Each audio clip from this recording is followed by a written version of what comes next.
आपा आपा, आपके घर में बहुत बुरा है आपा, जल्दी चलो।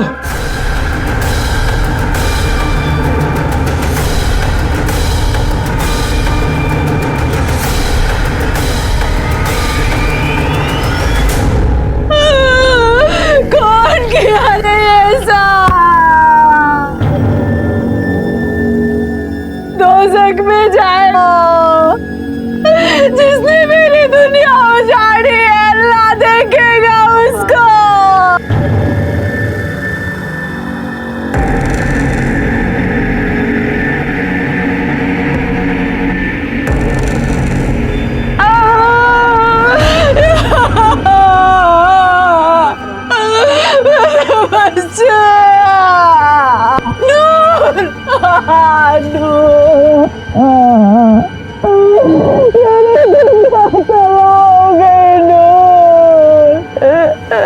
सबको मार डाला जाएगा।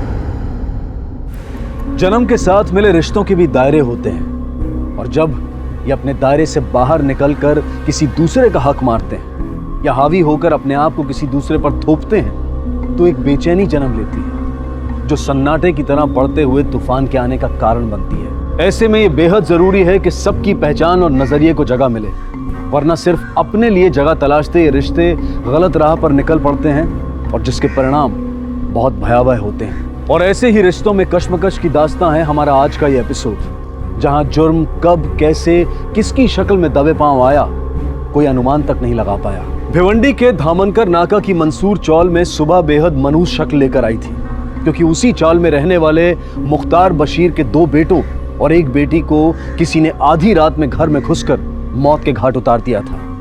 और हत्या इतने निर्मम तरीके से की गई थी कि देखने वालों की रूह कांप गई। दूसरी तरफ इसी मुख्तार बशीर की बेटी नूर खुदकुशी करने की कोशिश कर रही थी।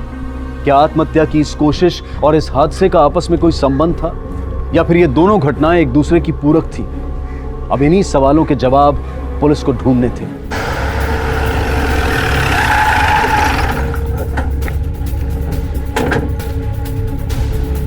हटिए, जाइए, चलिए पीछे। क्या है ये सर? चलो यहाँ से, ज्यादा चलिए नीचे। खाली कराओ नहीं, हटाओ यहाँ से। चलिए जाइए यहाँ से प्लीज। किसी का क्या बिगाड़ा था उन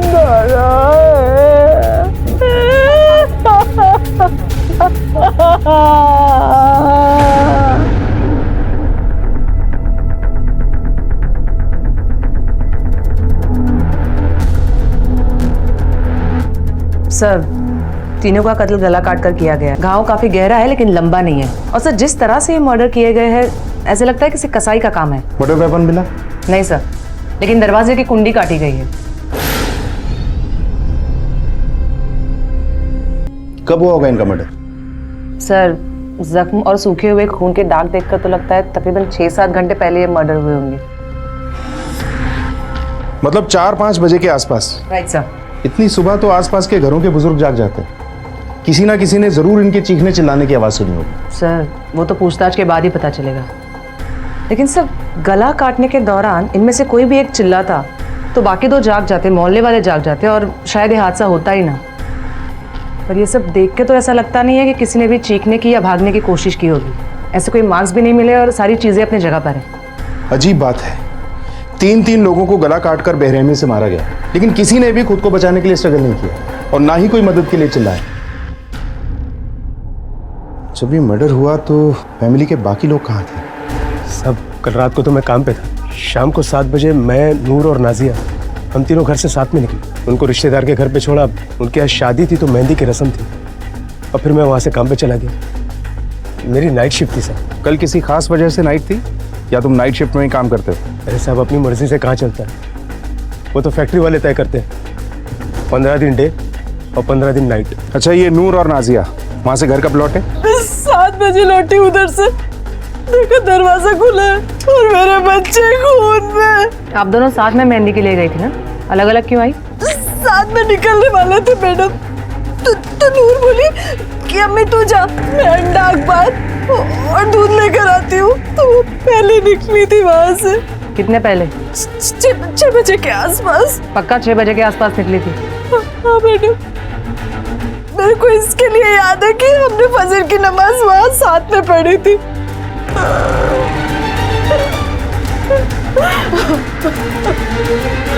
नूर, तुम देर से घर आई थी ना? तुम्हें पता था घर में कोई हादसा हुआ है? मुझे कुछ नहीं पता था। क्या लगता है तुम्हारे भाई बहनों के साथ ये किसने किया होगा? मुझे कुछ नहीं पता मैडम। जोशी, सर। मुख्तार की फैक्ट्री में इंक्वायरी करो, कल वो कितने बजे काम पर आया था और कब निकला। सर। और जिस रिश्तेदार के यहाँ नूर और नाजिया गए थे वहाँ भी पूछताछ करो, और इन पड़ोसियों से भी पूछते हैं, शायद किसी ने कोई आवाज़ सुनी हो या किसी को आते जाते देखा हो। सर, जिन 3 बच्चों का खून हुआ था उनके और नूर के अलावा मुख्तार का और एक बेटा है, वसीम नाम है उसका। सर, ये वसीम कल रात से घर नहीं लौटा। कल का क्या है मैडम, अपन को तो जब भी कोई डिलीवरी देने का रहता है ना, अपन नाइट मारता है। अपन को आज ही एक बाइक का डिलीवरी देने का था तो अपन नाइट मारा कल।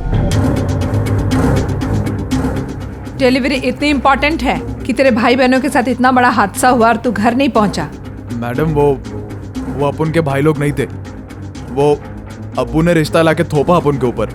मतलब?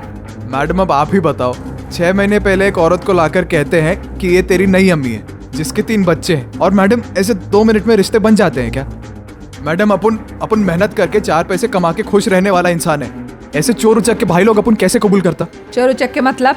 वो नई अम्मी का लड़का था ना, यूसुफ। क्या है बे? अरे भाई, ए भाई क्या हुआ क्या है? ए शाणे, कौन है बे? चुप। यूसुफ, ज्यादा शाण बत्ती नहीं। अपने को देना आता है ना पैसा तो लेना भी आता है, समझा? बेटा अपनी अगर सड़क गई ना तो खुंडी खुंडी काट के मार्केट में पीसेस भिजवाऊंगा, समझा? लास्ट वार्निंग है, चल रहे, ध्यान रखना। ए यूसुफ, क्या है रे ये सब? तेरे को मालूम है ना, मेहनत मजदूरी करके 4 पैसे कमा के खुश रहने वाले इंसानों में से है। जो भी इसका बनता है इसको दे दा के रफा दफा कर, खुद भी चैन से रहे और हमको भी चैन से रहने दे तू। भाई तो भाई था मैडम, बहन भी कम नहीं थी। वो जायदा सिर्फ कहने के लिए 16 साल की थी मैडम, लेकिन 36 माशूक लेके घूमती थी। कई बार तो मैं ही पकड़ा उसको रंगे हाथ मोहल्ले में।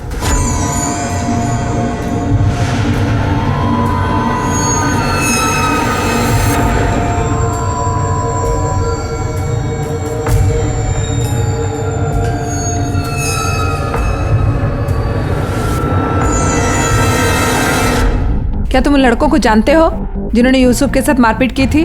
नहीं मैडम, अपन जानता नहीं उन लोगों को। अपन बताया ना मैडम आपको, अपन की दुनिया गराज तक ही है। गराज के बाहर क्या चल रहा है अपन को मालूम ही नहीं पड़ता। और उस लड़के को जिसे तुमने अपने बहन के साथ देखा? मैडम वो जायदा अपन की बहन नहीं थी, और अपन देख नहीं पाया था वो बंदे को, अपन ने पीछे से देखा था उसको। साहब, मैं इसी खोली में रहता हूँ, लेकिन रात को किसी की चिकने की या कुंडी काटने की आवाज नहीं सुनी। 6 महीने पहले मुख्तार भाई के घर में बहुत सुकून था साहब। जब से नादिया से निकाह किए और उसे घर में लेकर आए, तभी से मचमच शुरू हो गया साहब। इन लोगों की आपस में बनती ही नहीं थी। मुख्तार भाई भी कंटाल गए थे साहब।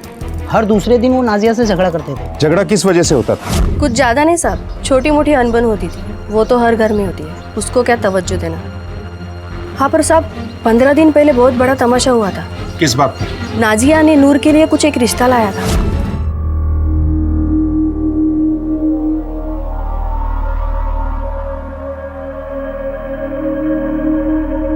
आपकी बेटी हमें पसंद है। अब ये बताइए कि निकाह कब पढ़वाना है? जितना जल्दी हो सके उतना। आप निकाह की तारीख निकलवाइए, मैं इसके अब्बू से बात करती। माशाअल्लाह। तो पैसे की औरत, तेरी हिम्मत कैसे हुई मेरी बेटी का निकाह इस बुड्ढे से करवाने की? अपने जैसा सड़क छाप समझिए तू इसे। वसीम, अंदर लेके जा इसको। चल नूर।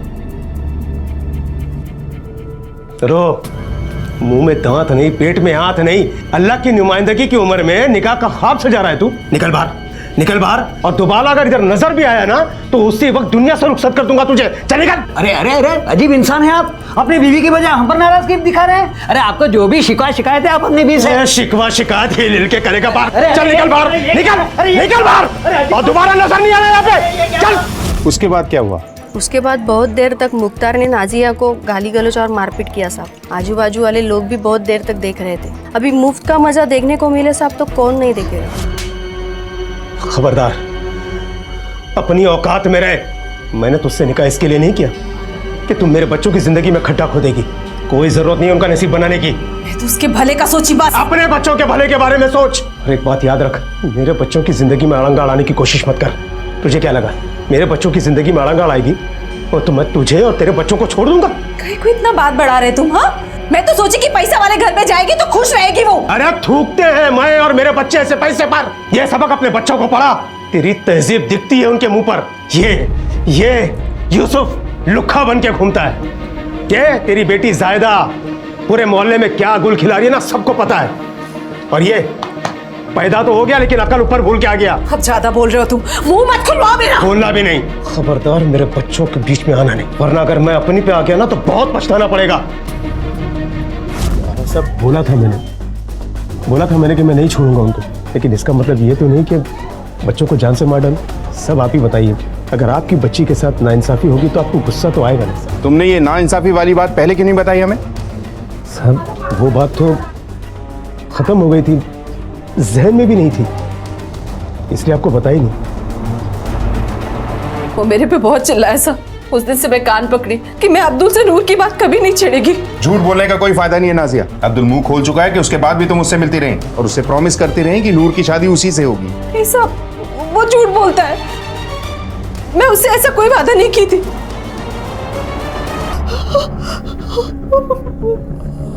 हाँ साहब, मैं वादा की थी उससे, लेकिन सिर्फ इसलिए कि वो दहेज नहीं ले रहा था, उल्टा मेहर की रकम में पैसा भी ज्यादा दे रहा था। मतलब तुम्हारा इरादा नूर को बेचने का था? नहीं साहब, मैं ऐसा कुछ नहीं सोची थी। बस मैं मेरे बच्चों को इस घर में जगह दिलाना चाहती थी और वसीम और नूर से फारिग होना चाहती थी। वसीम को ऐसे तो घर से नहीं निकाल सकती थी, पर नूर का निकाह कर देती तो घर छोड़कर चली जाती। बस मैं यही सोची थी साहब, और कुछ नहीं। नूर, तुम्हारी सौतेली अम्मी ने तुम्हारी मर्जी के खिलाफ तुम्हारी शादी एक बुजुर्ग से तय की थी, तुमने मना भी नहीं किया, क्यों? जब अब्बू ने नहीं अम्मी लाते वक्त नहीं पूछा था तो घर से भगाते वक्त कौन सा पूछते। लेकिन तुम्हारे अब्बू तो इस रिश्ते के खिलाफ थे और उन्होंने ये शादी होने भी नहीं दी। उस दिन शायद उनका ज़मीर जागा होगा, क्योंकि ये अम्मी और भाई बहन वाली मुसीबत वही घर लाए थे, तो निजात भी उन्हीं को दिलानी थी। नूर, कौन सी क्लास में पढ़ती हो तुम? क्या हुआ साहब? कुछ नहीं, बस ऐसे ही पूछताछ कर रहा था। आइसक्रीम खाओ।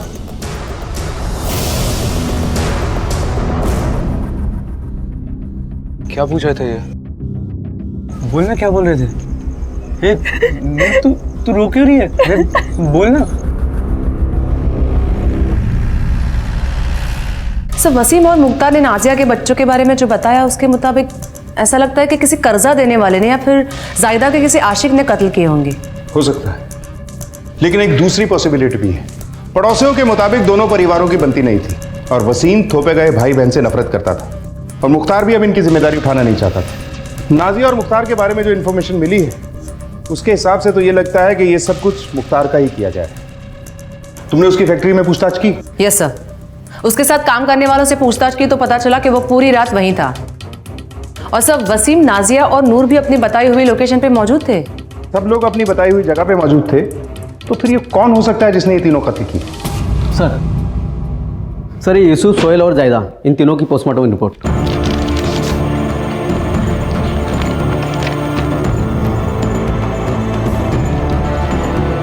हमारा शक सही निकला। बकरा हलाल करने वाले तरीके से ही गले काटे गए। तीनों के पेट में बेहोशी की दवा मिली। यही वो कारण था कि ना तीनों में से कोई चिल्लाया, ना ही किसी ने बचाव के लिए हाथ पैर मारे। बेहोशी की हालत में उन्हें पता भी नहीं चला कि उनका गला काटा जा रहा है। Right sir. जोशी सर, इस एरिया में जितने भी कसाई हैं उन सब के नामों की लिस्ट चाहिए मुझे, और पता करो कि तीनों ने रात को खाया क्या था। Yes sir. पागल है क्या? मरना है तेरे को? पागल है क्या तू? देख, जो होना था ना वो हो गया। अल्लाह की मर्जी के आगे किसी की बात नहीं चलती है ना। और ये सब क्या कर रही है तू?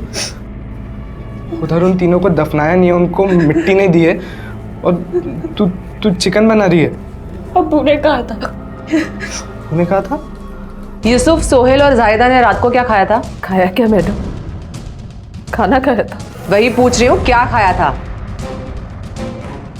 वो बिरयानी खाई थी। किससे मंगाई थी बिरयानी? तूने फिर उस गरीब नवाज वाले से बिरयानी मंगाई? मैंने कहा ना वो आदमी मुझे पसंद नहीं है। वो पैसे के लिए रुकता है, इसीलिए उधार मंगाती उससे। मना किया था ना मैं तुझे। तूने उसकी बिरयानी खिलाई ना उस गलीज आदमी की, उसी ने तेरे बच्चों की जान ली है। कुछ भी मत बोलो, अल्लाह से डरो। अरे ऊपर वाले ने जबान दी, इसका मतलब ये नहीं कि कुछ भी। अल्लाह का डर मुझे मत दिखा। उसने तेरे बच्चों की जान तो ले ली है, अब ये बता कि वो मुझे कब मारने वाला है? मुझे लगता है कि हमें इस केस को दोबारा से एक बार चेक करने की जरूरत है। बच्चों को बेहोशी की दवा वाली बिरयानी खिलाई गई, फिर कोई दरवाजे की कुंडी काटकर अंदर आया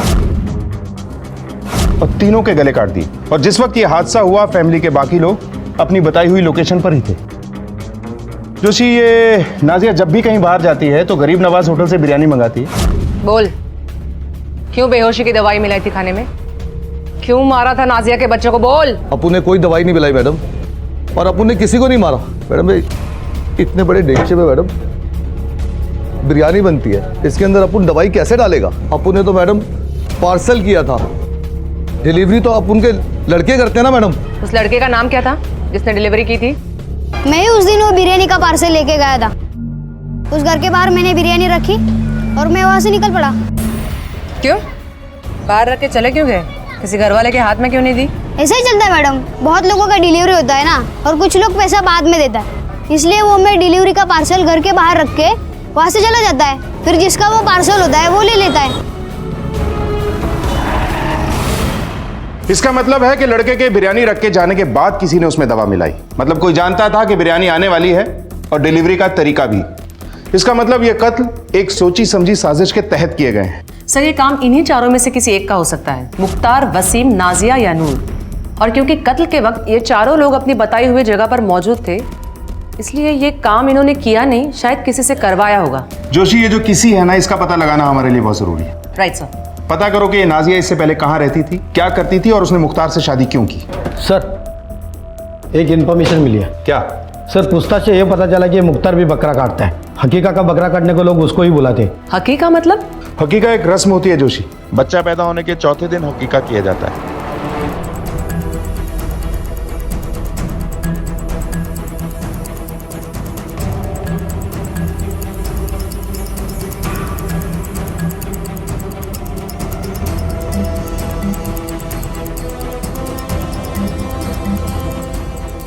मैडम, मुझे जितना पता था उतना मैंने बता दिया और मुझे कुछ पता नहीं।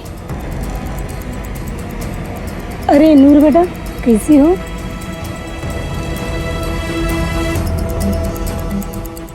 ये पहले से ऐसी गुमसुम थी या हादसे के बाद ऐसी हुई है? नहीं मैडम, ये हादसे के कुछ दिन पहले से ऐसी हुई। तो पहले तो बहुत खुश रहती थी, मुस्कुराती थी, मस्ती करती थी, लेकिन पता नहीं कुछ दिनों से इसे क्या हो गया, गुमसुम से रहने लगी है।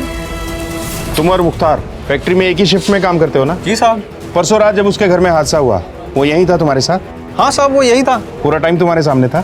हाँ साहब, पर सुबह जब उसके घर से कॉल आया तो वो रोने लगा और फिर घर चला गया। तुम्हें अच्छी तरह याद है इस बीच वो कहीं नहीं गया था, यहीं था? हाँ साहब, वैसे हम लोग बाथरूम जाते रहते हैं, लेकिन उस रात उसका पेट खराब था। पूरे टाइम में कम से कम 7-8 बार तो गया होगा वो बाथरूम में। उस रात तो वो फैक्ट्री से ज्यादा बाथरूम में ही था साहब। यहाँ बाथरूम का है? आइए साहब, मैं दिखा देता हूँ। ये इधर बाथरूम है साहब।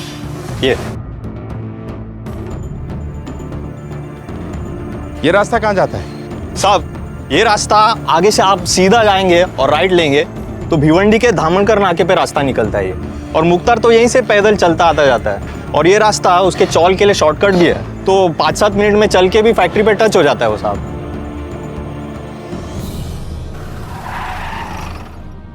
सर, ये नाजिया इससे पहले भिवंडी के निजामपुरा एरिया में रहती थी और अकेली औरत तीनों बच्चों की जिम्मेदारी उठाती थी। यूसुफ तो पहले से निकम्मा था, बड़ा बेटा होने के बावजूद भी उसका खर्चा नाजिया ही उठाती थी। और सब वो मुख्तार को पहले से ही जानती थी, जिम्मेदार है, बाल बच्चों वाला है, सोच के शादी कर ली, बस यही उसका पास्ट है। और सर, उसके प्रेजेंट के बारे में एक बात पता चली है। उस गरीब नवाज बिरयानी वाले के आसपास हमने पूछताछ की तो पता चला कि मैडम, एक गरीब नवाज बिरयानी वाला है, इसका है ना नाजिया के साथ मजबूत चक्कर चल रहा है। जैसे ही इसका पति मुख्तार फैक्ट्री के लिए जाता है वैसे ही आ जाती इधर इसे नील मटक्का करने। मैडम ये आदमी बहुत चैप्टर है, 1 महीने से ज़्यादा किसी को उधारी रखता नहीं है मैडम, लेकिन पता नहीं नाजिया से पैसा लेता भी है या नहीं। खुदा की कसम साहब, अपन का उससे कोई वास्ता नहीं है। कैसे मान ले कि तेरा उससे कोई वास्ता नहीं है? तेरी उधारी की नोटबुक देखी है, पिछले 8 महीने में 1 पैसा नहीं लिया तूने नाजिया से। क्यों? कोई खैरात वैरात बांट रहा है क्या? साहब वो अपन का नाजिया से कुछ नहीं है साहब। हाँ साहब, अपन उसको लाइन वाइन मारता था साहब, वो पलट के अपन को कुछ नहीं बोलती थी, और साहब कभी कभी इधर उधर हाथ भी लगाता था तो वो मुस्कुराती थी साहब। मेरे को लगा साहब एक बारी नाजिया झांसे में आ जाएगी और उसके बाद मैं उससे पूरा पैसा वसूल कर लूंगा साहब। और जब हिसाब चुकता नहीं कर पाया तो तूने बदला लेने के लिए नाजिया के बच्चों को मार डाला। और तेरे अकेले की प्लानिंग थी या नाजिया भी शामिल है इसमें? साहब अपन धंधे की कसम खा के कहता है, अपन ने कुछ नहीं किया साहब, अपन बीवी बच्चे वाला आदमी है साहब। उस दिन साहब मैं अपने दोस्तों के साथ वीडियो पार्लर में पिक्चर देख रहा था साहब। अगर आपको यकीन नहीं है तो आप वीडियो पार्लर वाले आदमी से पूछ सकते हैं साहब।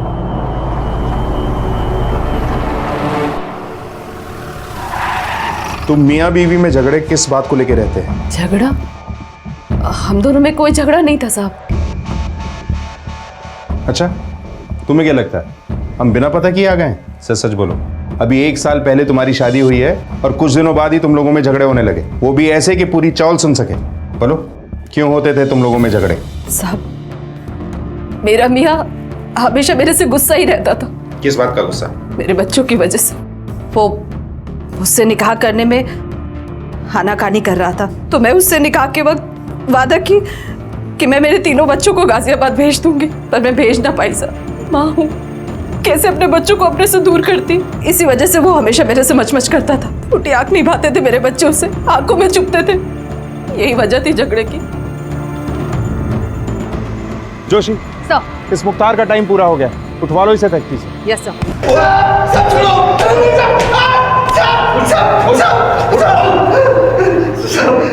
सब सच बोल रहा हूँ, उस रात में मैं नाइट ड्यूटी पर फैक्ट्री में काम कर रहा था।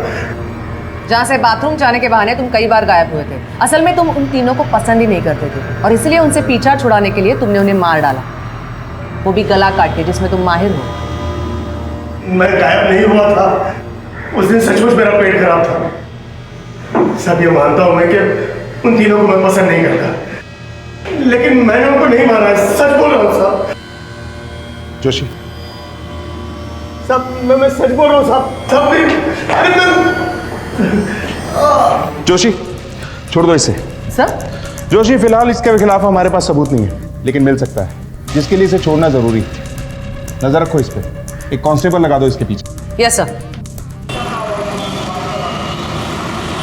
मुख्तार, वसीम, नाजिया और नूर, इन चारों पे शक के सिवाय हमारे हाथ कुछ नहीं लगा, पर मुझे पूरी उम्मीद है इस केस में लीड हमें इन्हीं के घर से मिलने वाली है।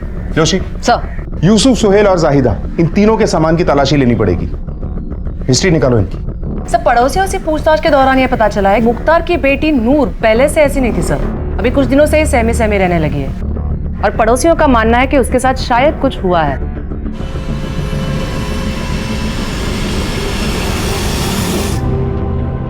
सब्र नहीं होता अफरीन, नहीं होता सब। मेरे बच्चों के बिना मैं नहीं जी सकती। क्यों मेरे पास उन बच्चों के साथ किसी ने ऐसा किया?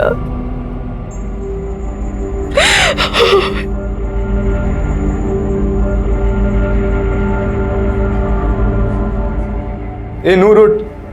अरे तेरे को कितनी बार बोला रे दिन में नहीं सोने का, मनुष्यत मत फैला घर में, चल उठ। ए सोतली उठ, उठ ना।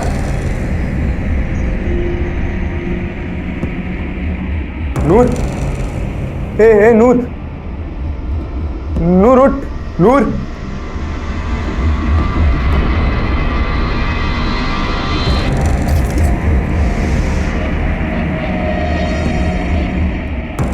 नूर, ए नूर आंखें खोल, नूर उठ। क्या किया तूने? ए नूर, नूर आंखें खोल। ये सब कैसे हुआ? सब वो नूर ने नींद की गोलियां खा ली थी, ये मिला उसके बगल से। अच्छा, नूर ने जब ये गोलियां खाई तुम घर ही पे थे? नहीं साहब, मैं घर पे नहीं था, पर जैसे ही आया ना तो वो गोलियां खा के सोई हुई थी। मैं उसको उठाया तो देखा मैं। नूर ने ये आत्महत्या करने की कोशिश क्यों की? नहीं मालूम साहब। इन दिनों कुछ ऐसा था जिसकी वजह से नूर मायूस हो? मतलब कोई अफेयर, किसी से कोई प्यार मोहब्बत का चक्कर? नहीं साहब, नूर मेरी बहन है। नाजिया की औलाद नहीं है जो ये सब काम करेगी। जबान संभाल के बात कर। खबरदार जो मेरी बेटी को कुछ कहा तो मैं जानती कि तेरा खानदान कितना पाक और साफ है। मेरे खानदान पे जाएगी तू? मेरे खानदान पे जाएगी? ये मासूम बनने का नाटक मेरे सामने मत कर। सबको पता है कि तेरी बेटी क्या करती है, मुंह मारती फिरती है पूरे मोहल्ले में। पूरे खानदान के मुंह में गटर है, जब भी मुंह खोलेगा बास मारता है। ये जो तेरे बगल में बैठे हैं इनके कारण से तेरे अंदर इतनी हिम्मत आ रही है ना, वरना बता देता था तेरे को अभी। चुप! ये हॉस्पिटल है, तुम लोगों की चौल नहीं। बैठो चुपचाप।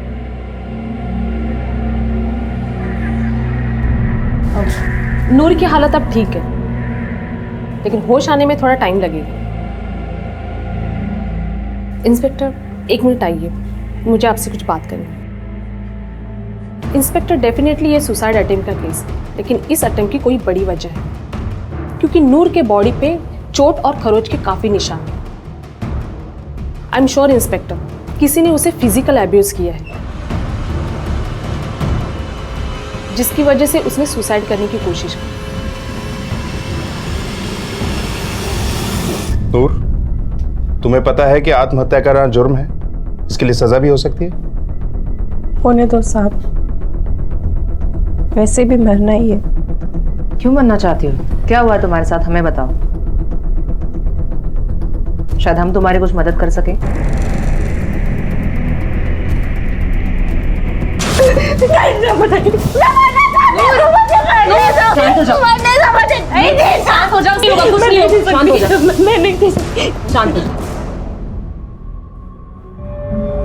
डॉक्टर को बुलाओ।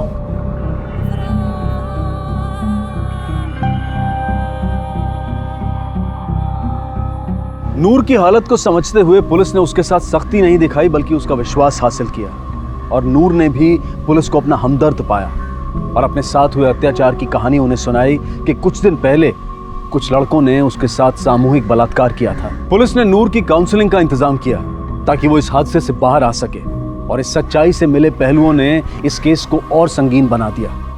एक ही घर में 2 बड़े अपराध हुए थे। क्या यह सिर्फ एक संयोग था या कोई साजिश? क्या दोनों अपराध एक दूसरे से जुड़े हुए थे? सर, एक ही घर के सदस्यों के साथ 4 दिन के अंदर 1 रेप और 3 कत्ल हुए हैं। मुझे लगता है ये सिर्फ एक इत्तेफाक नहीं, बल्कि दोनों हाथ से एक दूसरे से जुड़े हुए हो सकते हैं। हो सकता है। जोशी, जिस एरिया में नूर के साथ रेप हुआ था वहां छानबीन करो। Yes sir. पॉसिबल है हमारे हाथ में कोई सबूत या कोई गवाह लगे। जैसे ये बलात्कारी हमारे हाथ आएंगे, कातिल तक पहुंचना आसान हो जाएगा। तब तक मैं इस मुख्तार से दोबारा से पूछताछ करता हूं। देखो, अंदर चेक करो। क्या साहब? हाँ, कुछ नहीं है उसमें। मरे हुए बच्चों के सामान में क्या मिलेगा साहब आप लोगों को? अरे अरे क्यों गिरा रहे हैं सब? हाँ, बाहर निकालो सब। अल्लाह का कुछ तो खौफ करो। अरे बोलो ना तुम कुछ।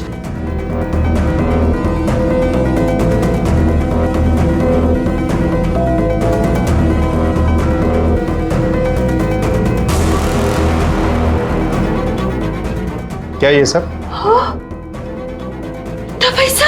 अल्लाह का खौफ तुम जैसे लोगों को होना चाहिए। तावड़े, ये नंबर चेक करो।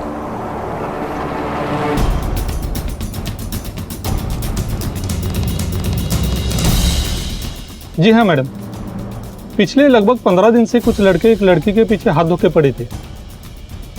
ध्यान से देखिए, ये है वो लड़की? हाँ मैडम, यही है वो लड़की।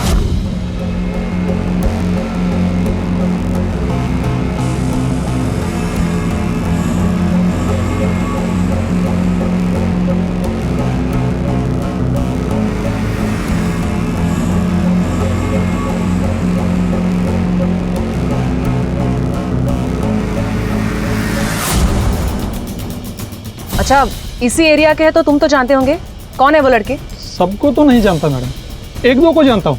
इधर ही पास वाली झोपड़पट्टी में रहते हैं।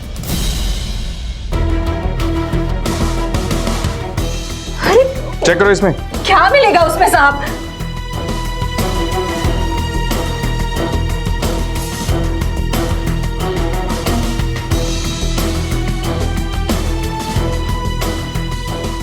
ये आपने दिया था अपनी बेटी को? नहीं सर,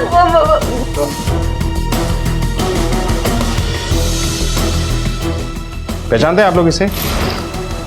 ये तो मेरा छोटा भाई है। मेरे को बात सुनाते ना तुम लोग। देखो कितने बेगैरत निकले ये लोग। साहब, अपनी बेटी की उम्र की लड़की से निकाह करना चाहता था ये शाहिद खान, हाथ धो के पीछे पड़ गया था मेरी बच्ची के। इसी से अपनी बच्ची को बचाने के लिए मैंने इससे निकाह बनाया कि रिश्ता बदल जाएगा, चाचा बन जाएगा तो कुछ तो शर्म करेगा। लेकिन नहीं, ये बेगैरत सुधरा नहीं। इसी ने मेरी बेटी को बहलाया फुसलाया होगा और मैं तो कहती हूँ इसी ने मारा है मेरी बच्ची को।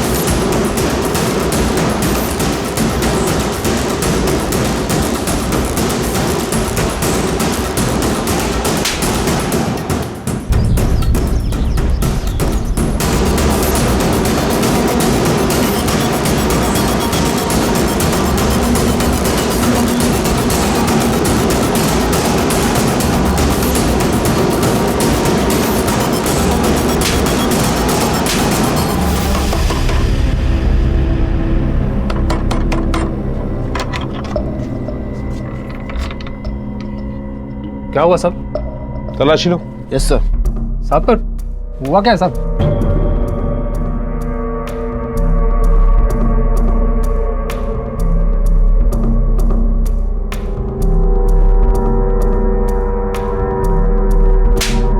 मुझे क्यों मार रहे हैं साहब? क्या किया मैं? तेरी खुमारी उतारने के लिए। 16 साल की नाबालिग लड़की से शादी करना चाहता था और जब उसने तेरी बात नहीं मानी उसको मार डाला तूने। ये क्या बोल रहे हैं साहब? मैं क्यों मारूंगा जाहिदा को? साहब मैं तो दिल से चाहता था उसको।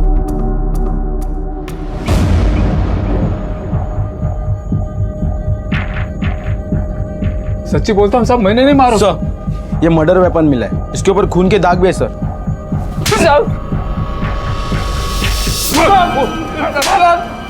बोल नहीं तो कुछ भी बोलने के लायक नहीं छोड़ूंगा।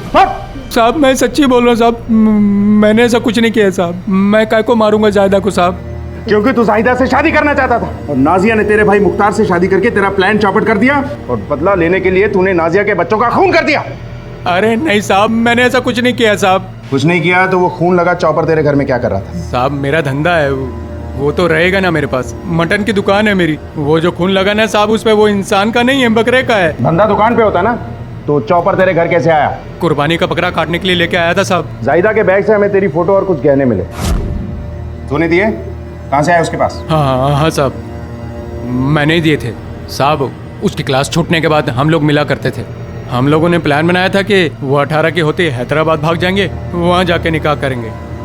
देख, सच क्या है झूठ क्या है वो तो फॉरेंसिक रिपोर्ट से पता चल जाएगा, मगर सोच ले, लेकिन उसके बाद तेरे पास अपनी सजा कम करवाने के लिए मौका नहीं होगा। सर,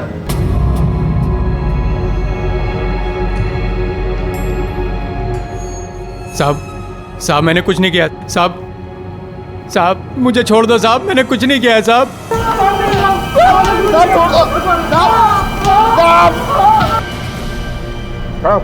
खड़ा हो। तुम क्या? साहब हम लोगों ने किसी का रेप नहीं किया साहब। क्यों किया? क्यों किया? नहीं साहब, आपको कौन झूठ बोला साहब? झूठ बोला? झूठ बोला? सब हम सच बोल रहे साहब, सब हम सच बोल रहे, हमने कुछ नहीं किया साहब। लाइन में लगाओ सबको।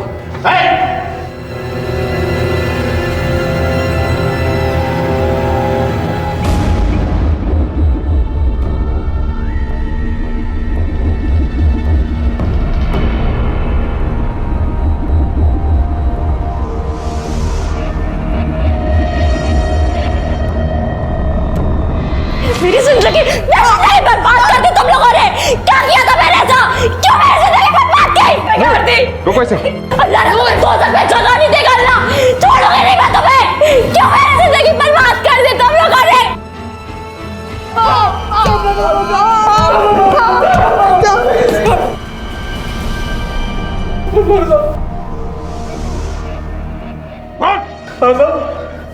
हम लोगों ने उस लड़की का रेप किया था साहब, लेकिन साहब अपने मन से नहीं किया था साहब, किसी और के कहने पे किया था साहब। किसके कहने पे?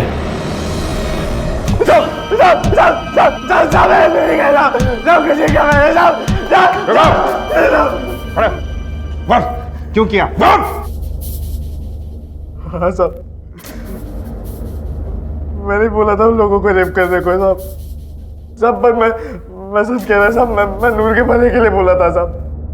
सब वो नाजिया नूर का निकाह एक बूढ़े इंसान के साथ कर रही थी साहब।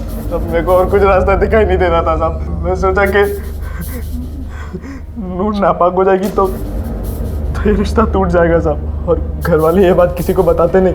फिर मैं उसे शहर ले जाके उसका रिश्ता किसी अच्छे लड़के से कर देता था साहब। साहब तू इंसान कहलाने के लायक ही नहीं, क्योंकि कोई भी इंसान इतना वाहियत नहीं सोच सकता। अपनी सगी बहन का रेप करवाया तूने, जिंदगी का सबसे बड़ा जख्म दिया उसे।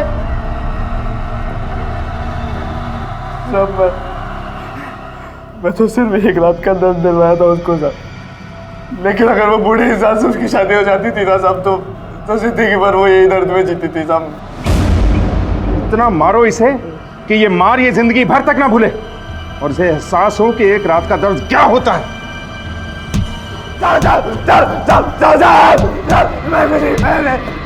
नूर के साथ हुए बलात्कार का सच इंसानियत को शर्मसार करने वाला था, जिससे साफ पता चलता था कि वसीम की मानसिक स्थिति ठीक नहीं थी। इसका जिम्मेदार मुख्तार भी था।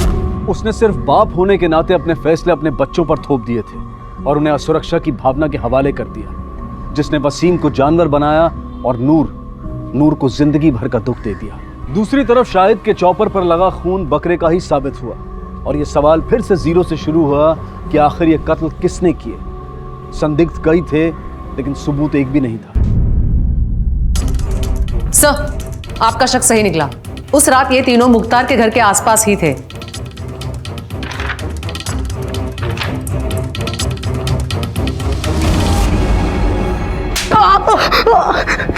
सब बता दो साहब, सब बता दो। जैसे नूर का रेप हम लोग ने वसीम के बोलने पे किया था, वैसे वसीम ने हम लोग को उन तीनों को मारने को बोला था साहब। वसीम ने हम लोग को उन तीनों का गला काटने के बदले उसके बहन के साथ मजे लेने के लिए बोला था साहब, और बोला ये सब एडवांस मान के चलो साहब। मैं क्या करता था सर? नफरत थी मुझे नाजिया के बच्चों से। घर में घुसने को महीने हो जाते थे साहब। सफारी देने के पैसे नहीं थे मेरे पास, इसके लिए मैं नूर का सौदा किया था उन लोगों से। उसके बाद मैं नाजिया को बिरयानी की दुकान पे देखा।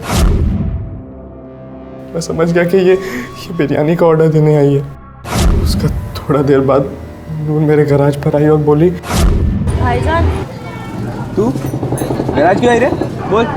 मैं और नाजिया खाला के घर मेहंदी के लिए जा रहे हैं, तो आपके खाने का क्या करना है? भेजूं या काय को जा रही है तू? तेरे को मालूम है ना, मैं पूरी तरकीब लगा के उसको घर से बाहर निकालने की कोशिश कर रहा है, फिर भी तू उसके साथ में जाके रिश्तेदारी निभा रही है। कहीं नहीं जाएगी तू, घर पे बैठ शांति से। भाईजान अभी रिश्तेदार के घर मेहंदी है, तो जाने को ना कैसे बोलूं? उसके वो 3 पिल्ले भी जा रहे हैं या तू अकेली जा रही है उसके साथ में? नहीं, आने में सुबह हो जाएगी, इसलिए उन्हें घर पे छोड़ के जा रहे हैं। वो काम पे जाएंगे या वो भी रिश्तेदारी निभाने जाएंगे नाजिया के यहाँ? नहीं, अब वो नहीं जा रहे क्योंकि वो मुझे और नाजिया को छोड़ के फैक्ट्री चल रहा है। मैंने बातों में नूर से सब पता किया। मेरे को लगा ये अच्छा मौका है। मैं उन तीनों को फ़ोन किया और बोला कि आज बकरा काटने का, और कुछ चाल के बाद बिरयानी आने का इंतज़ार किया। जब नीर उधर आकर बिरयानी छोड़ा तो मैं जाके उसमें बेहोशी की दवाई मिला दी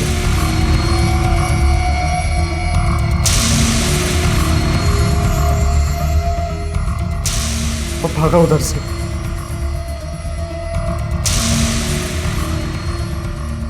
जब तू ये प्लानिंग कर रहा था तो अपना फोन गैरेज में छोड़ा था? हाँ साहब, मेरे को मालूम था आप लोग मेरा मोबाइल का लोकेशन निकलवाओगे। चौल से आने के बाद क्या हुआ?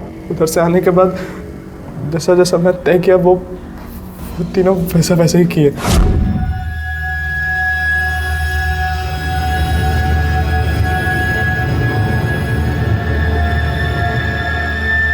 दरवाजे का कुंडी काटा, अंदर घुस के एक का गला काट के मार दिया उनको। साहब मैं खूनी नहीं है साहब। साहब मैं सच कह रहा हूँ, मेरी फितरत नहीं है साहब ये सब। साहब वो तो अपुन के घर में अपुन का हक मरता देख के खून खोलता था अपुन का साहब।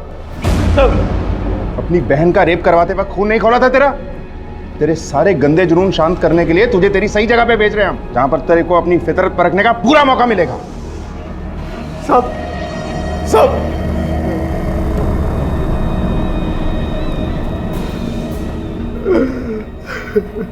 अपनी जिंदगी को अपने तरीके से जीने का हक हर इंसान को है, लेकिन यह भी बेहद जरूरी है कि इंसान अपनी जिम्मेदारियों और रिश्तों के दायरे को समझते हुए ही इस हक की सीमा को तय करे।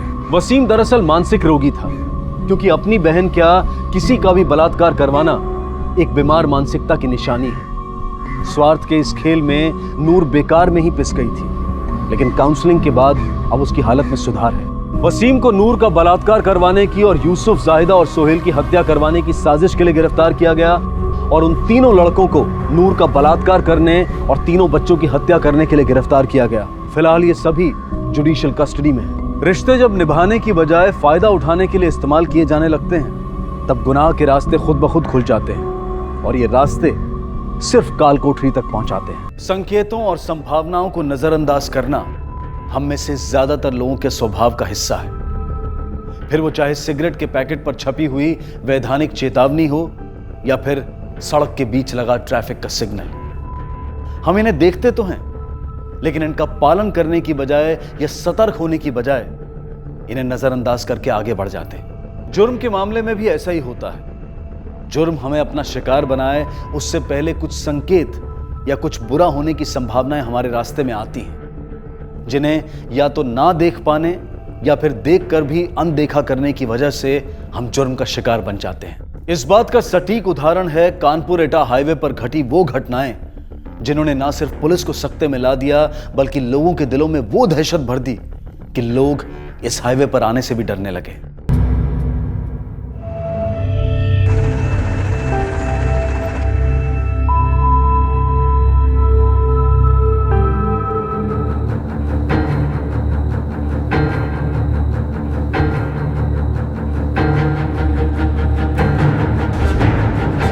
अरे उस्ताद, कुछ गड़बड़ लग रहा है उस्ताद।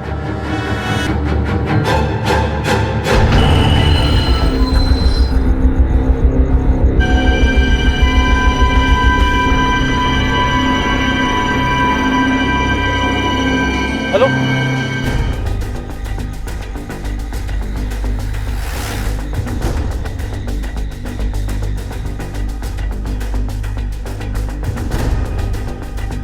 सर, इसके जेब में ना तो कोई आईडी है और ना ही कोई ऐसी दूसरी चीज जिससे कि इसकी पहचान की जा सके, लेकिन इसने जो शर्ट पहन रखी है उस पर टेलर का लेबल लगा हुआ है, किशोर टेलर। एक काम करो, बस की सवारियों से भी अच्छी तरह से पूछताछ करो, हो सकता है कोई इन्फॉर्मेशन मिले।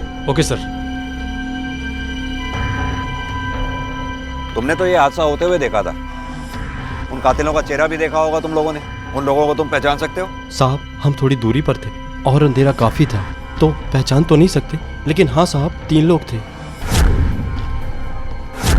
आशीष सर, एक काम करो, इसकी फोटोग्राफ्स निकलवाओ और आसपास के थाने में सर्कुलेट करो, क्योंकि इसके पास ना तो कोई सामान मिला है ना कोई लगेज।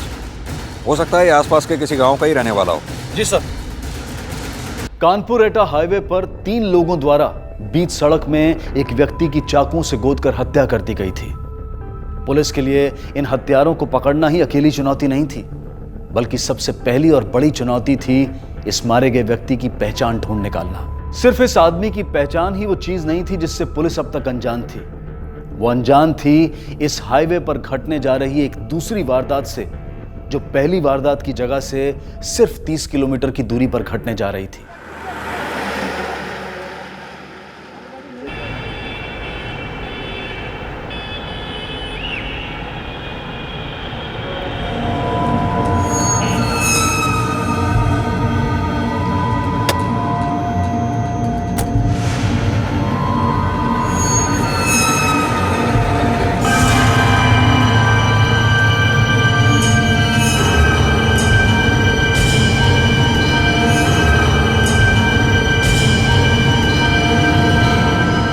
Hello police.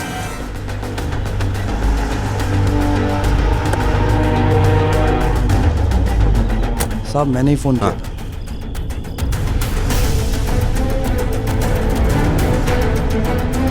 तुषार, ये तो मर चुका है। एक काम करो, बॉडी को पोस्टमार्टम भेजने का इंतजाम करो और आसपास की जगह अच्छी तरह से छान मारो। चलो। कुछ मिला? सर ये गाड़ी रहमत अली के नाम की है, ये देखिए इसके घर का एड्रेस। एक काम करो, इसके घर वालों को इत्तला करो। यस। और तुम्हें कैसे पता चला? साहब मैं तो टैक्सी ड्राइवर इधर ही रेलवे स्टेशन पे खड़ा होता हूँ। आज कोई सवारी नहीं मिली तो सोचा घर चला जाऊँ।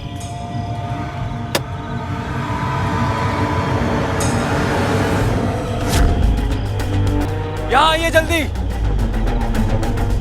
हाँ तुषार। सर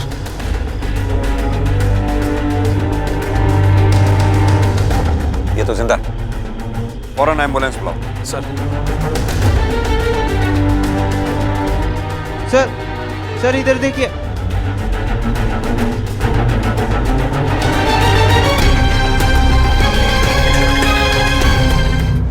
हॉस्पिटल से खबर आई है, उस औरत की हालत ठीक नहीं है। चाकू से करीब 15 वार हुए उसकी बॉडी पर, खून काफ़ी बह चुका है, इसलिए बचने के चांसेस कम है। और जो आदमी उसके साथ मिला था उसकी भी हालत ठीक नहीं है। और सर, जो आदमी मारा गया था उसकी भी पोस्टमार्टम रिपोर्ट आ चुकी है। उसकी मौत भी चाकू के वार के चलते हुई थी, लेकिन कोई खास बात सामने नहीं आई है। एक ही हाईवे पर 24 घंटे के अंदर 2 वारदातें। एक काम करो, चारों विक्टिम्स के फोटोग्राफ्स न्यूज़पेपर्स में पब्लिश कराओ। कानपुर और एटा दोनों शहरों के पब्लिक प्लेसेस पे भी इन्हें लगवाओ। ज्वेलर से बातचीत करो, क्योंकि विक्टिम्स के पास से हमें कोई सामान बरामद नहीं हुआ है। हो सकता है उनकी हत्या लूट के इरादे से की गई हो, और हत्यारे उनसे लूटा हुआ सामान कहीं ना कहीं बेचने की कोशिश जरूर करेंगे। और एक बात और, उन सभी क्रिमिनल्स को उठाओ जिनका इस तरह का क्रिमिनल रिकॉर्ड है। Okay sir.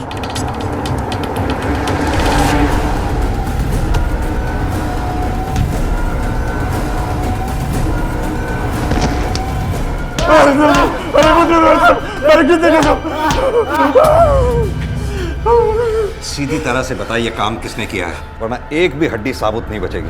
बोलो। हमने साहब कुछ नहीं किया साहब, सच बोल रहा हूँ साहब। हमें तो पता भी नहीं साहब, चाहिए तो आप किसी से भी पता कर लो। ये लोग ऐसे नहीं मानेंगे, करो इनकी खातिरदारी।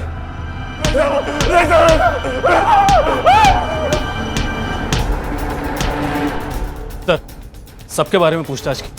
इनमें से कोई भी घटना के वक्त हाईवे पर मौजूद नहीं था। सबके घरों की तलाशी भी ली, लेकिन किसी के घर से कुछ भी ऐसा नहीं मिला है जिसके चलते इन्हें दोनों मामलों में से किसी से भी जोड़ा जा सके। यानी या तो ये काम बाहरी लोगों का है, या फिर ये मामला कुछ और ही है।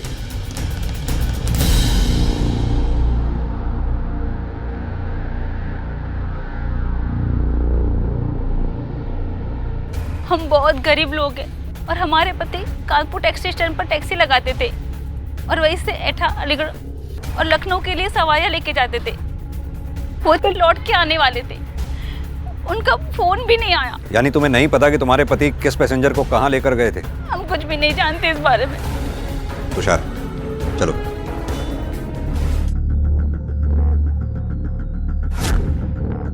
फिर बच्चा कहाँ है? आपका बच्चा? जी हाँ, रितेश।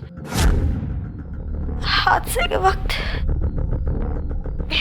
मेरे साथ ही था। लेकिन हमें वहां तो कोई बच्चा ही नहीं मिला।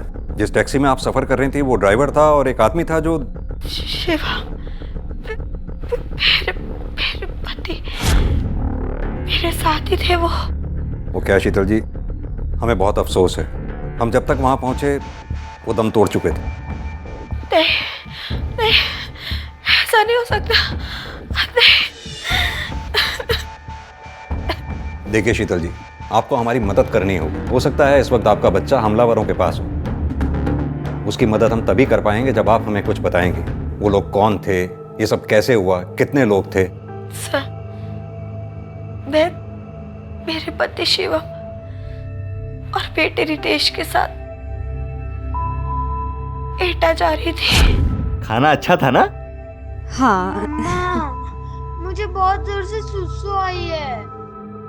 अरे भैया जी, जरा गाड़ी साइड में लीजिए ना। भाई साहब, रात है, आगे 2 किलोमीटर पे ढाबा है, वही रोकते हैं। अरे भैया जी, समझा करो, बच्चा है। ठीक है।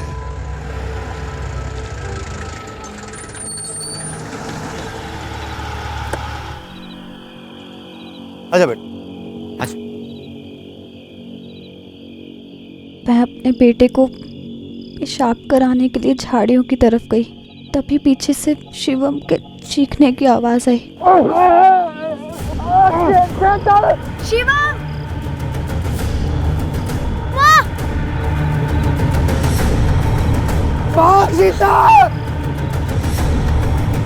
प्लीज मेरे बच्चे को बचा लीजिए। किसी का चेहरा देखा आपने? नहीं सर, वहां बहुत अंधेरा था। उससे पूरे चेहरे पर गमछा बांधा हुआ था। बच्चे को बचा लीजिए। आप हम पर भरोसा रखिए, हम अपनी पूरी कोशिश करेंगे, आप चिंता ना करें।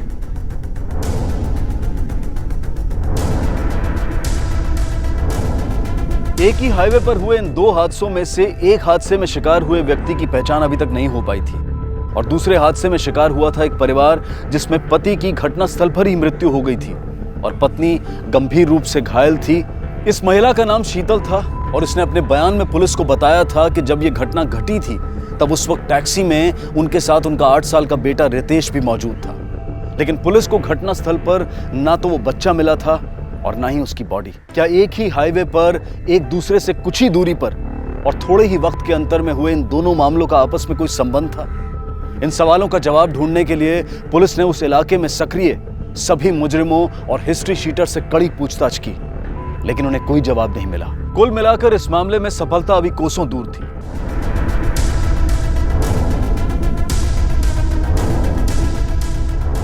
जी हाँ साहब, ये शर्ट हमने इसे लिए। किसके लिए? सर एक साहब आते हैं जय सिंह, उनके लिए सिया था। क्या ये वही है? हाँ साहब, ये तो वही है। ये कहाँ रहता है? कहाँ रहता है ये तो पता नहीं, लेकिन साहब ये भी पुलिस वाले थे। पुलिस वाले? हाँ साहब।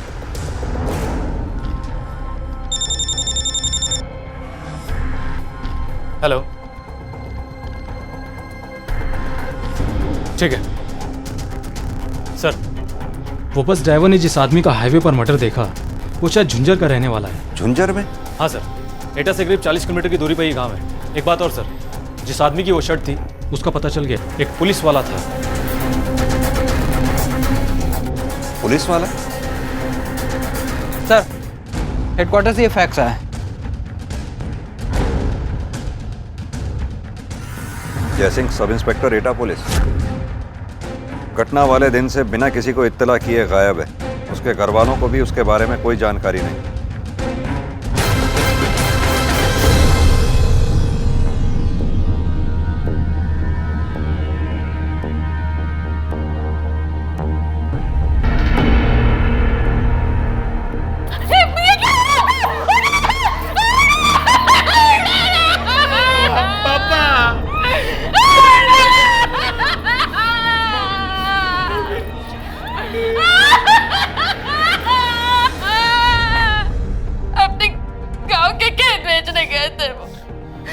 मैंने कहा भी था लौटते वक्त रुपए लेकर लौटना है, किसी को साथ लेकर जाए, पर उन्होंने मेरी बात नहीं मानी। क्या नाम है आपके गांव का?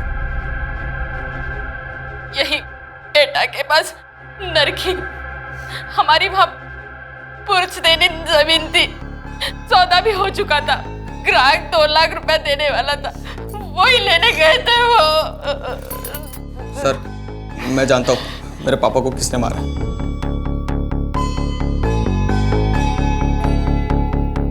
किसी पे शक है तुम्हें? शक नहीं है सर, पूरा विश्वास है। मेरे चाचा ने मेरे पापा को मारा है। वो तो पहले ही अपने हिस्से की जमीन बेचकर खा चुके थे और उनकी नजर अब मेरे पापा के हिस्से पर थी। चाचा ने पूरी कोशिश की कि पापा को ग्राहक ना मिले, लेकिन पापा को एक ग्राहक मिला था। इसी वजह से चाचा बहुत चिढ़ चुके थे।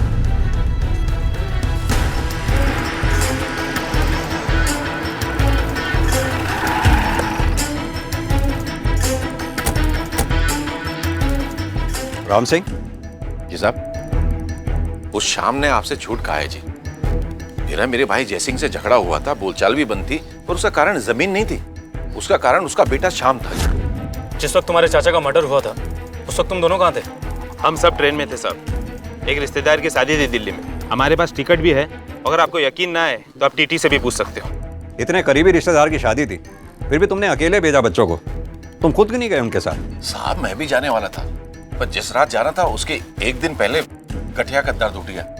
मैं चलने फिरने की हालत में नहीं था, तो ऐसी हालत में कैसे जाता मैं? इसलिए नहीं गए या जयसिंह को मारने की वजह से नहीं गए? कैसी बात कर रहे हैं आप? जयसिंह मेरा भाई था और हमारे बीच में कोई ऐसी बात नहीं थी जी। और ये जमीन वाली बात तो शाम ने झूठ फैलाई है। तो फिर सच क्या है?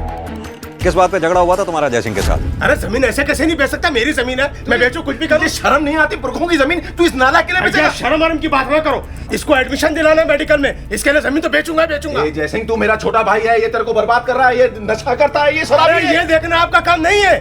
भैया ज्यादा बात नहीं करो, जमीन बेचूंगा तो बेचूंगा, जो करना है कर लो। तभी से हमारी बातचीत लगभग बंद हो गई थी। इसी बात का उसने फायदा उठाया और झूठ में आपसे कह दिया कि ये जमीन का मामला है। 4 दिन पहले जब जयसिंह की हत्या हुई उस वक्त तुम घर पर थे, इस बात का कोई सबूत या गवाह है तुम्हारे पास? है जी, आप हमारे डॉक्टर साहब से पूछ लीजिए। गठिया का दर्द इतना ज्यादा था कि मैं चलने फिरने लायक नहीं था, वो घर में ही मुझे देखने के लिए आए थे। क्या नाम है उस डॉक्टर का? सर मुझे तो ऐसा लगता है क्या मैं जयसिंह के भाई को सीधा अरेस्ट कर लेना चाहिए। अगर कत्ल वाकई में उसने किया होगा तो कबूल तो मुझसे करवा ही लेंगे। नहीं तुषार, राम सिंह एक पुलिस वाले का भाई है, उसे पता है पुलिस किस तरह से काम करती है। और वैसे भी हमारे पास उस लड़के के इल्जाम के अलावा राम सिंह के खिलाफ कोई पुख्ता सबूत नहीं है। उल्टा शक पैदा करने का काम तो जयसिंह ने किया है। जयसिंह ने? हाँ, जरा सोचो, जयसिंह रहता है एटा में है। जयसिंह सब इंस्पेक्टर एटा पुलिस, गांव उसका नरकी में है। एटा के पास नरकी? और कपड़े सिलवाता है झुंझर में। जी हाँ साहब, ये शर्ट हमने इसे लिए। सर एक साहब आते हैं जयसिंह, उनके लिए सिया था। जबकि ना तो जयसिंह का उस गांव से कोई कनेक्शन है, ना ही उसके परिवार वालों का। इसके अलावा जयसिंह जब अपने गांव से निकला उसके पास ग्राहक के एडवांस के रूप में दिए हुए 2 लाख रुपए थे। आमतौर पर आदमी इतनी मोटी रकम लेकर कहीं भी हो सीधा अपने घर पर जाता है, जबकि जयसिंह ने ऐसा नहीं किया। वो अपने घर से उल्टी डायरेक्शन में गया। क्यों?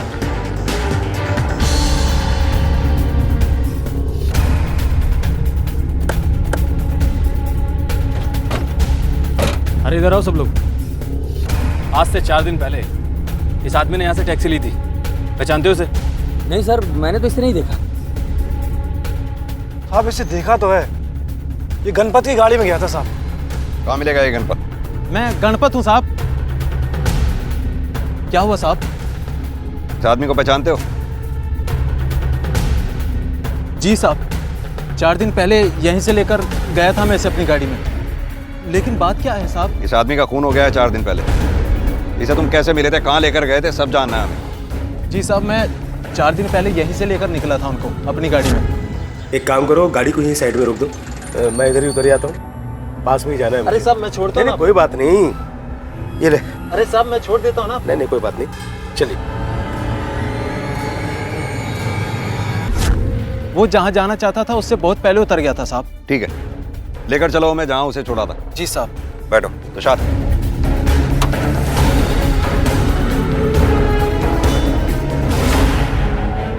ठीक इसी जगह छोड़ा था मैंने उन्हें साहब। उसके बाद तुमने क्या किया? साहब यहाँ से कानपुर स्टेशन पास में है साहब, मैं वहाँ चला गया और स्टेशन के बाहर सवारी का इंतजार करने लगा साहब। ठीक है, अपनी स्टेटमेंट थाने आकर दर्ज करवा देना। जी साहब। बिठाओ गाड़ी में। तुषार, जयसिंह को इसने 5:30 बजे यहाँ उतारा। उसकी मौत हुई 9 बजे के आसपास। 3 घंटे वो कहाँ रहा? 1 मिनट सर। हेलो।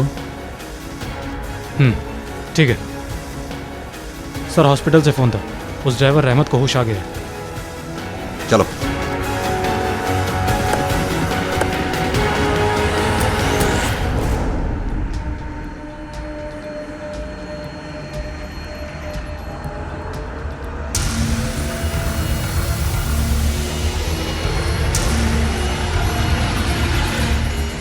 जिसको चाय नाश्ता करना है कर लीजिए, ढाबा आ गए, 15 मिनट के लिए गाड़ी रुकेगी, चलिए।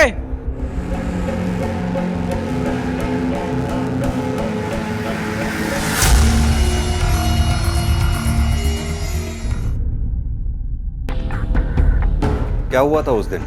टैक्सी स्टैंड पर खड़े थे, वो लोग आए और अरे भैया जी, भौती चलेंगे क्या? भौतिक? बैठिए।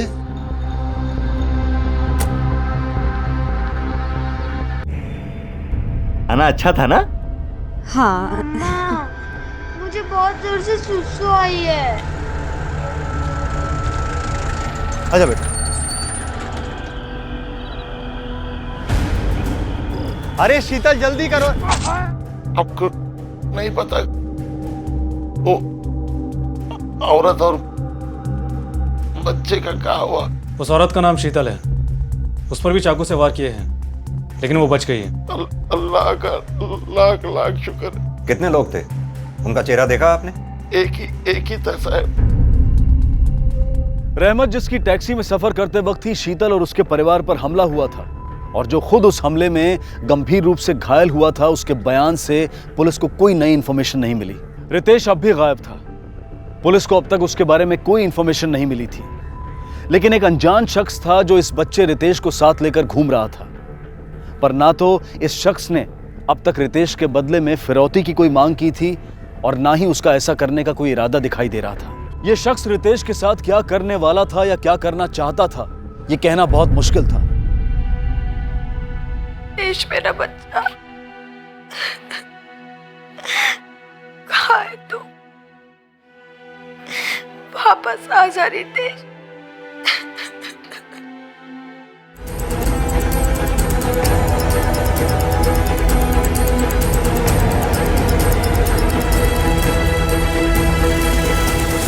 सर उस बच्चे का तो कुछ पता ही नहीं चल पा रहा है। कहीं ऐसा तो नहीं कि हत्यारों ने उस बच्चे को मारकर लाश को ठिकाने लगा दिया?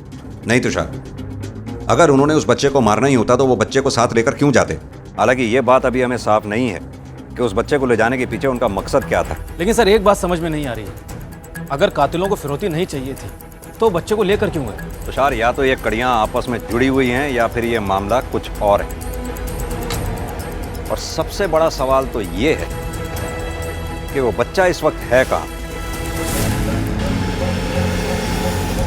सर मैंने डॉक्टर आनंद से पूछताछ की थी, वो रात को 9 बजे राम सिंह के घर गया था। आप हमारे डॉक्टर साहब से पूछ लीजिए। गठिया का दर्द इतना ज्यादा था कि मैं चलने फिरने लायक नहीं था। वो घर में ही मुझे देखने के लिए आए थे। लेकिन ये भी तो हो सकता है कि डॉक्टर झूठ बोल रहा हो। राम सिंह ने उसे अपने दर्द के बहाने घर पर बुलाया हो और डॉक्टर के जाने के बाद राम सिंह घर से निकला हो, जयसिंह का कत्ल करके वापस आ गया हो। लेकिन सर उसके दोनों बेटे तो सच बोल रहे हैं, क्योंकि उस रात को वो दोनों ट्रेन में ही थे। हम सब ट्रेन में थे साहब, एक रिश्तेदार की शादी थी दिल्ली में। लेकिन यह भी हो सकता है कि जयसिंह के बेटे श्याम ने अपने चाचा राम सिंह को फंसाने के लिए झूठ बोला हो। शक नहीं है सर, पूरा विश्वास है। मेरे चाचा ने मेरे पापा को मारा है। एक काम करो, जयसिंह के बेटे श्याम की कुंडली निकालो, देखो कहीं उसी में तो दोष नहीं है। Okay sir. पुलिस ने जब मारे गए पुलिस वाले जयसिंह के बेटे के बैकग्राउंड की जांच की तो उनके सामने एक ऐसा चौंका देने वाला सच आया जिसकी वजह से ये बेटा अपने पिता की हत्या कर सकता था। अपने बाप का कत्ल तूने ही किया है ना?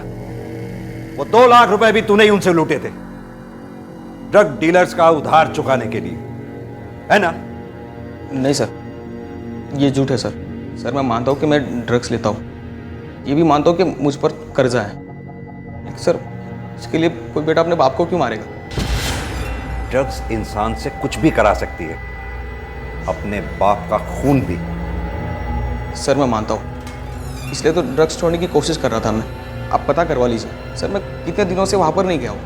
सर मैंने मेरे पापा को नहीं मारा सर, मुझ पर यकीन कर लीजिए सर प्लीज़, मैंने मेरे पापा को नहीं मारा। ठीक है, जा अभी। सर क्या लगता है आपको, ये जो बोल रहा है वो सही है? तुषार, फिलहाल इसे झूठा साबित करने के लिए हमारे पास कोई सबूत नहीं है। एक काम करो, 24 घंटे इस पर नजर रखो। Yes sir.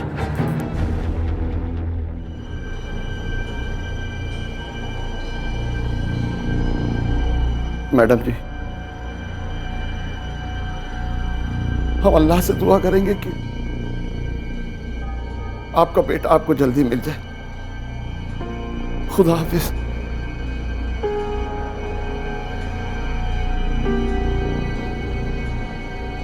रितेश,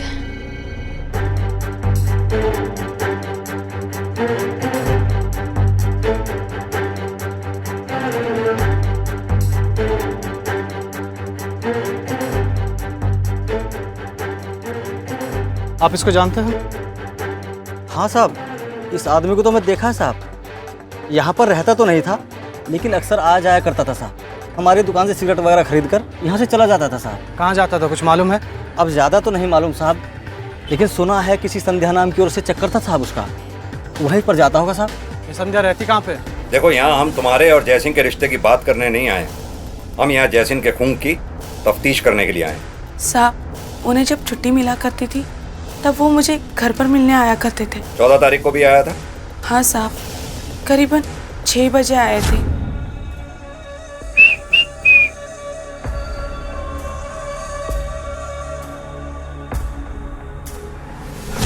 और 2 घंटे के बाद चले गए। और यहाँ से जाने के थोड़ी देर बाद उसका खून हो गया हाईवे पर। यहाँ आने से पहले जयसिंह ने गांव में अपनी जमीन का सौदा किया था, जिसके एवज में उसे 2 लाख रुपए मिले थे। उसने तुम्हें बताया था? नहीं साहब, मैं इस बारे में कुछ भी नहीं जानती हूँ। लेकिन अगर हमें पता लगा कि तुमने हमसे कुछ छुपाया है या झूठ बोला है तो अच्छा नहीं होगा। चलो तुषार।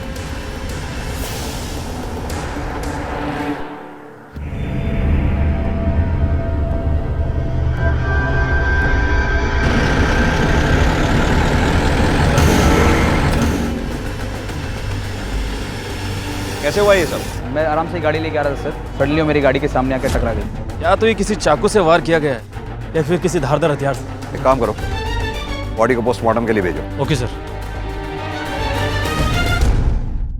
सर हमने डॉग स्क्वाड के साथ मिलकर उस एरिया को अच्छे से छान मारा, लेकिन कुछ भी नहीं मिला। ना तो उस औरत का कोई सामान मिला है और ना ही उसका मोबाइल। जो गाड़ियां रोज वहां से गुजरती थी, जो लोग वहां से गुजरते थे, हमने उनसे भी बातचीत की, लेकिन किसी ने कुछ भी नहीं देखा सर। तुषार, इस हफ्ते में ये 3री वारदात हुई है। मुझे लगता है ये मामला शायद किसी गैंग का है। मुझे भी ऐसा ही लगता है सर। एक काम करो, अपने खबरियों को एक्टिव करो। इन तीनों मामलों से जुड़े हर शख्स को दोबारा से इंटेरोगेशन के लिए बुलाओ। सभी के कॉल रिकॉर्ड चेक करो। Yes sir.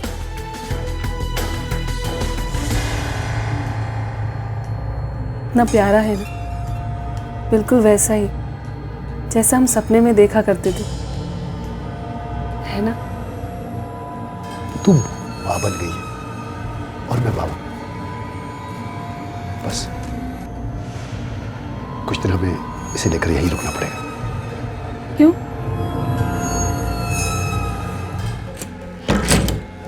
सुन, थोड़ा वक्त तो लगेगा ना। अभी इसके मन में अपने मम्मी पापा की याद ताज़ा है, इसलिए बार बार मामा के पास जाना है, मामा के पास जाना कहता रहता है। अब अगर हम इसे अपने घर लेके गए और आस पड़ोस को पता चल गया तो मुश्किल हो जाएगी, इसलिए कुछ दिन हमें यहीं रुकना पड़ेगा। बस उसके बाद कोई दिक्कत नहीं है, समझी? सर। हाँ तुषार। सर कॉल डिटेल्स और लोकेशन रिकॉर्ड चेक हो चुके हैं, लेकिन सब क्लियर है। इनमें से किसी ने भी कोई ऐसा कॉल नहीं किया जिससे कि शक उस पर किया जा सके, और फोन लोकेशन से भी कुछ नहीं मिला है। तीनों घटनाओं के वक्त इनमें से कोई भी उस घटनास्थल पर मौजूद नहीं था, सिवाय उस बस ड्राइवर के और कंडक्टर के, जिन्होंने जयसिंह का कत्ल होते हुए देखा था। यानी कि ये सब सच बोल रहे हैं? लगता तो ऐसे ही है सर, क्योंकि शीतल के बेटे रितेश का अब तक कुछ पता नहीं चला, और जयसिंह पर जिन हत्यारों ने हमला किया था उनका भी कोई सुराग नहीं मिला। हम अभी जयसिंह के बेटे श्याम और उसके भाई राम सिंह पर नजर रखे हुए हैं, और साथ ही साथ संध्या पर भी नजर रखी है, और उन्होंने भी ऐसी कोई हरकत नहीं की है जिससे कि कोई लीड मिले। यानी कि अब हमारे पास इन मामलों में आगे बढ़ने के लिए कोई रास्ता नहीं बचा सिवाय एक के। ये श्रीधर से कहो जरा रिपोर्ट करे। Okay sir.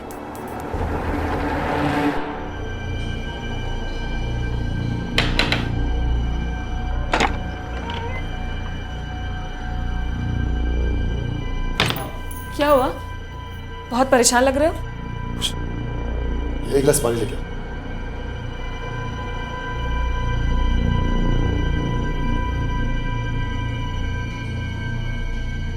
जाओ पिला दो उसे। पिला दो?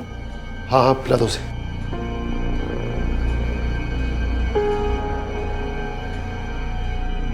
खा ले बेटा। नहीं खाना मुझे, मुझे मेरे मम्मा के हाथ से खाना है।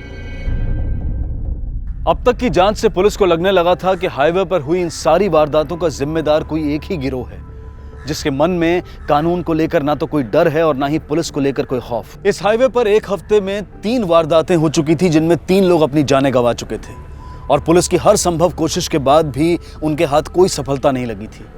और ना ही उस बच्चे रितेश के बारे में कुछ पता चला था, जो इस वक्त एक जोड़े के साथ उनके घर में रह रहा था, जो कि उसके साथ ऐसा बर्ताव कर रहे थे जैसे कि वो उनका अपना बच्चा हो।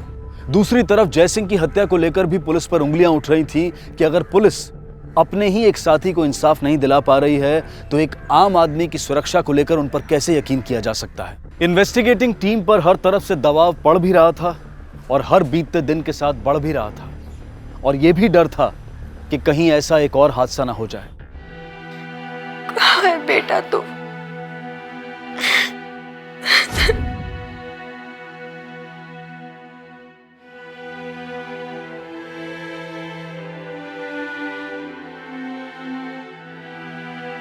वापस आ जा रितेश।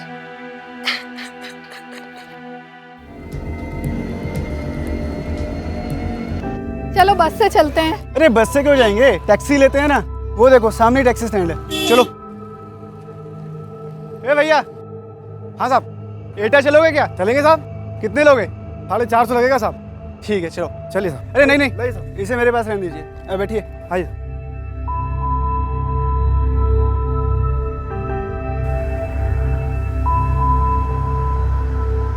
साहब थोड़ा आगे साइड में रोक लूं क्या?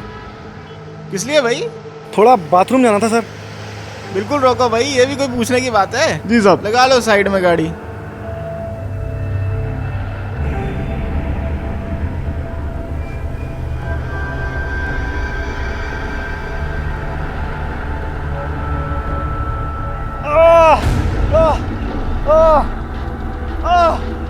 तुम अभी रुको, यहीं रुको, मैं भी आता हूँ। मैं कहा तुम रुको यहाँ पे। अरे अभी चलती हो तुम्हारे। मैं कहा तुम यहीं पे रुको, मैं भी आता हूँ। रुको जरा, पर जल्दी आना। मैं आ रहा हूँ, रुको। क्या हुआ? साहब किसी ने क्या हुआ? तुम्हें डंडा मारा साहब? किसने मारा तुमको? छोड़ो मुझे, बचाओ, बचाओ मुझे। उषा!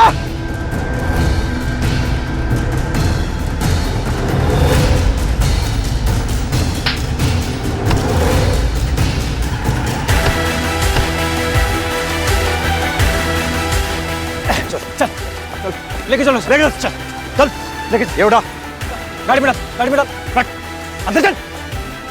तुम्हें कुछ लगी तो नहीं? नहीं सर, मैं बिल्कुल ठीक हूँ। लता तुम ठीक हो? जी सर। उठ जाओ, उठ जाओ, बैठो।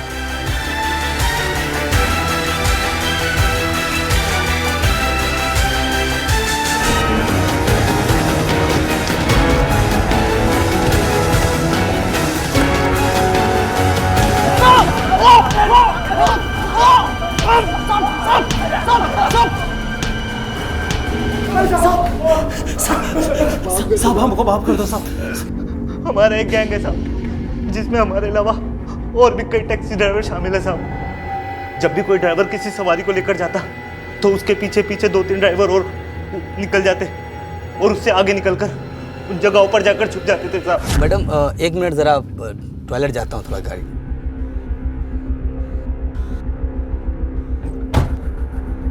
हेलो, अरे भाई शिकार रेडी है, फटाफट निकल वहाँ से। जयसिंह को तू ही लेकर गया था ना? जी साहब, उस दिन जब मैं जयसिंह को लेकर जा रहा था तो क्या हुआ भाई, गाड़ी क्यों रुक गई? पता नहीं साहब, मुझे लगता है कि कुछ खराबी आ गई है। मैं इधर ही उतर जाता हूँ, पास में ही जाना है। अरे साहब मैं छोड़ता हूँ। कोई बात नहीं।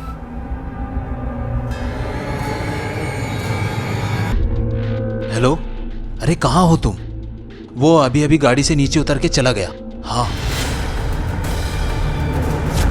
साहब माफ कर दो साहब। जब तुम लोगों को लूटते थे और मारते थे उस वक्त तुम्हारे फोन की लोकेशन वहां की क्यों नहीं होती थी? हम सबके पास एक एक परमानेंट नंबर के अलावा एक एक खुद का नंबर रहता था। जब हम लूट करने के निकलते थे तब अपना फोन टैक्सी स्टैंड पर छोड़ देते थे या किसी साथी को दे देते थे। गलती हो गई साहब, हमने पैसों की माफ कर दो साहब, माफ कर दो। पैसों की लालच में आ गए हम लोग साहब। और आखिरकार हाईवे पर हुई लूट और हत्याओं की 3 घटनाओं को अंजाम देने वाले टैक्सी ड्राइवर गिरोह को हिरासत में ले लिया गया। लेकिन इसके बाद भी गायब हुए मासूम बच्चे रितेश की कहानी अब तक अनसुलझी थी। पुलिस के नजरिए से बीतते हर दिन के साथ रितेश की जान को खतरा बढ़ता जा रहा था। कौन था ये जोड़ा और इनका रितेश के साथ क्या संबंध था? इन सवालों के जवाब तभी मिल सकते थे जब पुलिस रितेश तक पहुंच पाती, जिसकी फिलहाल कोई संभावना दिखाई नहीं दे रही थी। क्या टैक्सी ड्राइवरों का एक गिरोह अब भी कुछ छिपा रहा था? क्या हुआ? इतने परेशान क्यों लग रहे हो? कुछ नहीं, इस बच्चे की वजह से पुलिस इसे ढूंढ रही है और अगर ये पुलिस को मिल गया ना तो हम लोग मारे जाएंगे। पुलिस हमें पकड़ेगी और हमारी सारी जिंदगी जेल में कटेगी। तो क्या, इसे ठिकाने लगाना पड़ेगा। मतलब कुछ नहीं। मतलब इसे मार दोगे? हम इसे तुम्हें छूने नहीं देंगे। मनोहर छोड़ो इसे, ये हमारा बच्चा है। मरना है तुझे? छोड़ो इसे मनोहर, छोड़ो हमारे बच्चे को।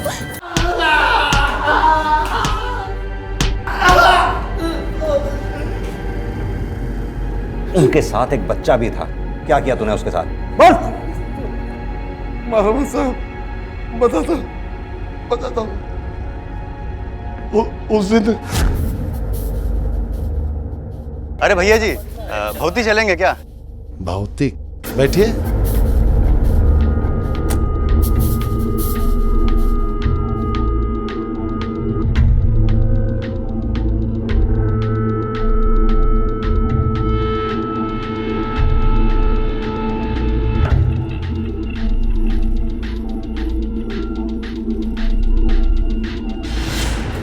अरे शीतल जल्दी करो।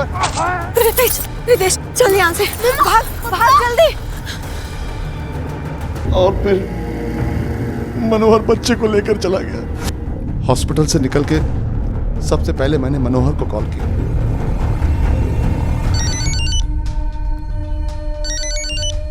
हाँ बोल, अस्पताल से आ गया तू? हाँ, और तुम्हारी बेवकूफी के चलते हम सबको जेल जाना पड़ेगा। काय को लेकर तू बच्चे को, तुम पुलिस कुत्ते की तरह सूंघते घूम रही हो बच्चे को। और वो बच्चा अगर तुम्हारे पास रहा ना तो बहुत जल्द तुम्हारे पास भी पहुंच जाएगी और फिर हम सबका खेल खत्म। कहाँ मिलेगा ये मनोहर?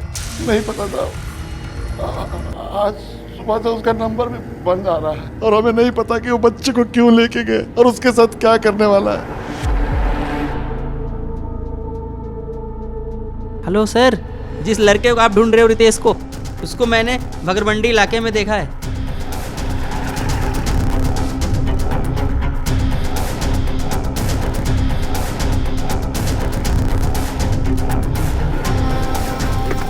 तुम दोनों पीछे से जाओ।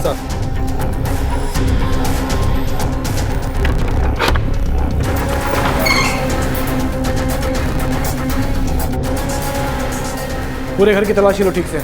तिवारी चेक करो। Okay sir.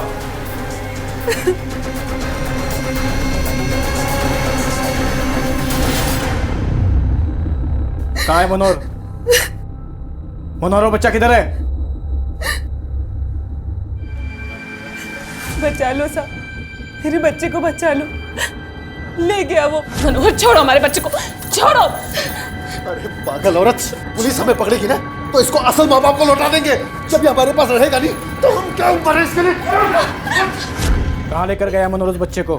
सर यहाँ कोई नहीं है। जय हिंद सर। जय हिंद। मैं मनोहर के घर पे हूँ सर। यहाँ पे मनोहर और बच्चा नहीं मिला, लेकिन उसकी बीवी मिली। हमने उसको हिरासत में लिया है सर। वो कुछ लोकेशन के बारे में बता रही है जहाँ पे मनोहर हो सकता है। वो जहाँ जाने के लिए कह रही है वहाँ पहुँचो, हम भी वहाँ पहुँचते हैं। Okay sir.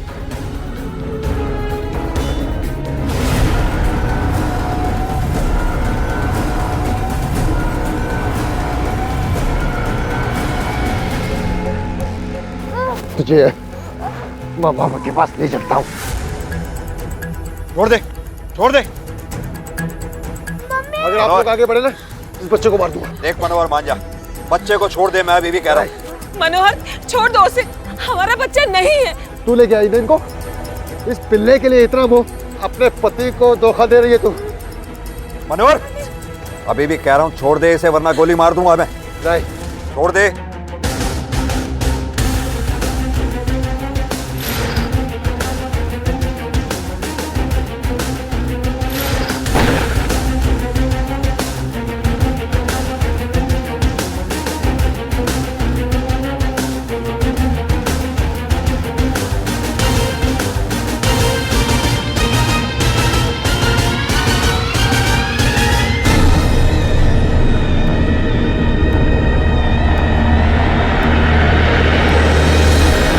टैक्सी ड्राइवरों के इस गिरोह के मुंह खून लग चुका था। हर एक वारदात को अंजाम देने के साथ इस गिरोह के सदस्यों का लालच बढ़ता ही जाता और साथ ही ये यकीन भी मजबूत होता जाता कि वो कभी पकड़े नहीं जाएंगे। और इसी लालच और आत्मविश्वास की वजह से वो एक के बाद एक वारदातों को अंजाम देते चले गए। दूसरी तरफ इसी गैंग के एक और सदस्य मनोहर ने उस मासूम रितेश का अपहरण करके इस जुर्म के रंग को और गाढ़ा और घिनौना बना दिया। उसे लगा कि ऐसा करके वो अपनी पत्नी और अपने जीवन में संतान ना होने की कमी को पूरा कर पाएगा, लेकिन ऐसा नहीं हो पाया। बुराई के सिक्कों को बटोर कर सुख की दौलत कभी जमा नहीं की जा सकती। बुराई का अंत और अंजाम हमेशा बुरा ही होता है। और अब मनोहर और इस टैक्सी ड्राइवर गिरोह के सभी सदस्य अपना बाकी का जीवन जेल की सलाखों के पीछे बिताएंगे। हमारा मकसद आपको डराना नहीं है, लेकिन जीवन में थोड़ी सतर्कता बेहद जरूरी है। जब भी आप किसी टैक्सी या किसी दूसरे साधन में सफर करें तो उस वाहन का नंबर अपने परिवार के किसी सदस्य या दोस्तों को जरूर भेजें। और साथ ही उस सफर के रास्ते के बारे में और लगने वाले अनुमानित समय के बारे में अपने करीबी लोगों को पहले से अवगत कराना सतर्कता का वो कदम है जो हमें हमारी यात्रा के दौरान सुरक्षित रख सकता है। इसी विचार के साथ मैं अनूप सोनी अब आपसे विदा लेता हूं। फिर मुलाकात होगी अगले एपिसोड में एक और चौंका देने वाले केस के साथ। तब तक अपना और अपने परिवार का ख्याल रखें और देखते रहें क्राइम पेट्रोल डायल 100। सबक एक को सीख हम सबको। जय। क्राइम पेट्रोल्स के और भी दिलचस्प कहानी देखने के लिए हमारे चैनल को सब्सक्राइब करें और बेल आइकॉन दबाना न भूलें।